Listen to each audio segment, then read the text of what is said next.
The Joe Rogan Experience. But how many bullets do I carry? How much Yeah. ammunition? How many cartridges? bullets? So Trisha comes up for a 4-day date after we'd communicated for 3 months. And Tell her to bring some bullets. she had tons of ammo in her apartment down in Boston. Really? Oh yeah. She's a wild lady. She had guns and ammo and everything.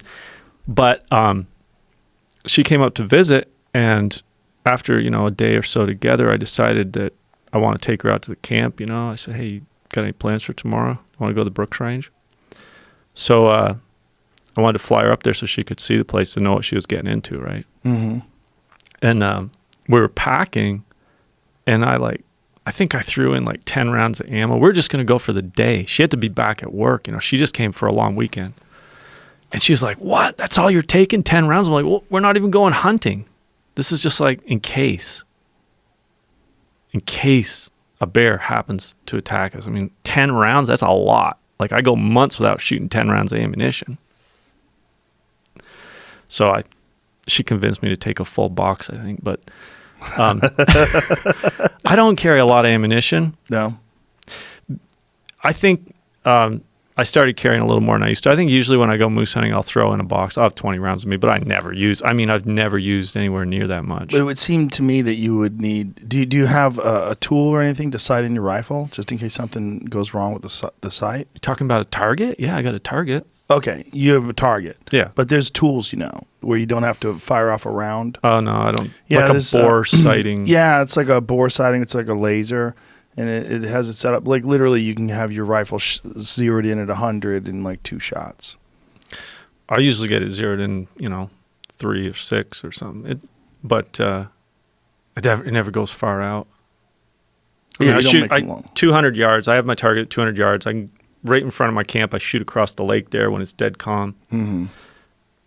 And I hardly ever have to adjust that scope. I'm so happy with that gun. That's the only rifle I have ever killed a large animal with in my life. Wow. What's the caliber? 30-06. I bought that gun for $550 in 2003, and I never needed another centerfire rifle. That's a classic rifle. 30-06. Ruger. There it is. M77. What is it called? M77 Mark And MK2. What kind of sight are you using on that? It's got a 2 to 7 power scope. The difference is that's an older picture. There was nobody up there with me. I actually took that picture myself, but that was before I got my suppressor. Oh, you got a suppressor. Oh, I'm all about suppressors. Yeah, I wish they were legal in California. They're not. No, they're not. I think they're worried that people would be sniping people or something like that. It's kind of stupid. It's ignorant. Because for hunting purposes, like, one of the biggest problems, like, I have a friend of mine, my friend Cody, his ear's blown out because he was working as a guide and someone fired off a shot right near his ear. Now he has to wear hearing aids. So all it takes is one shot. If you're close to the muzzle, mm-hmm.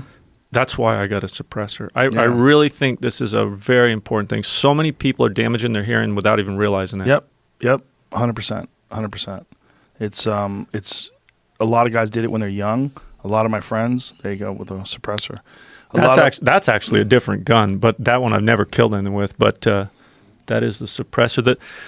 The problem is when you're hunting, it's not practical to use ear protection.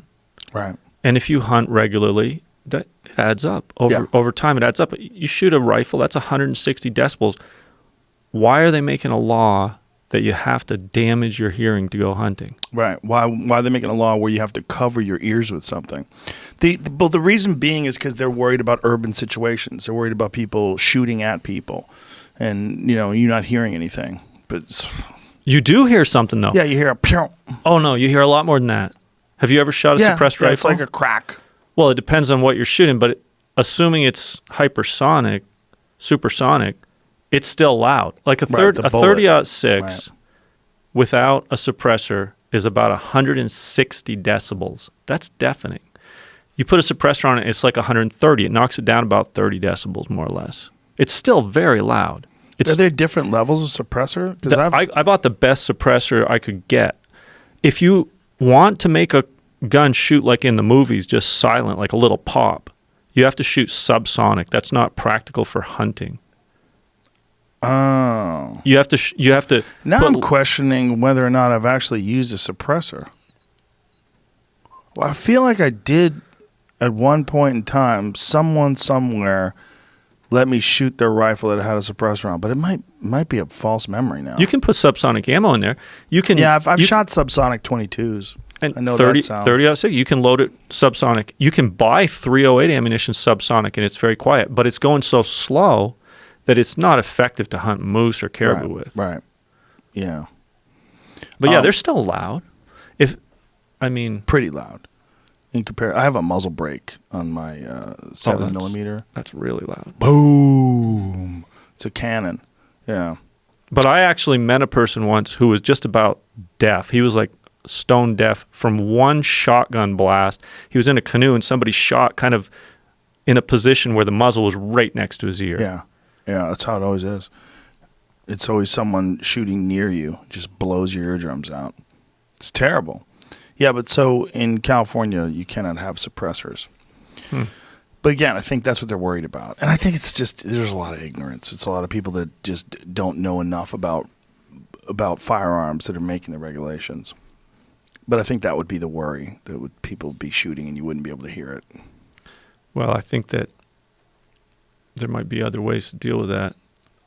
Because for hunting, I think it's super reasonable to be able to have something where you don't have to have ear protection on all the time, and you'd make it look just less disturbing for all the people also that are in the mountains. If you're on public land and you're hunting deer and you hear boom like over the side of the hill, it's kind of gross. You know? Even in countries that have more regulations on firearms, there are places where you can use suppressors, from what I've heard. I mean, yes. I haven't researched it extensively, but I think in Britain, even people have suppressors, and in New Zealand, Australia, different places. Yeah. Yeah. I do 99.9% of my hunting with a bow and arrow. That's awesome. But it's not I'm not doing it because I need, it's not like a subsistence thing. I don't need it, absolutely. It's just, I love archery. I love hunting archery too because you have to get close. Yeah. That's where it's at. That's what I love doing, is getting close. Like some guys will brag about, I shot this moose 600 yards away. I always like to get close. Yeah. It's just more interesting, isn't it? Because you learn more about the animal. Yeah, it's more intense too. It's also, it requires more skill. I feel like, this sounds fucked up, but I feel like the animal has more of a chance. Like if I'm inside, 60 yards shooting at an animal, that animal has way more chance to get the fuck away from me, way more chance for me to blow it, to step on a twig, or it to catch my wind, or it makes it more difficult.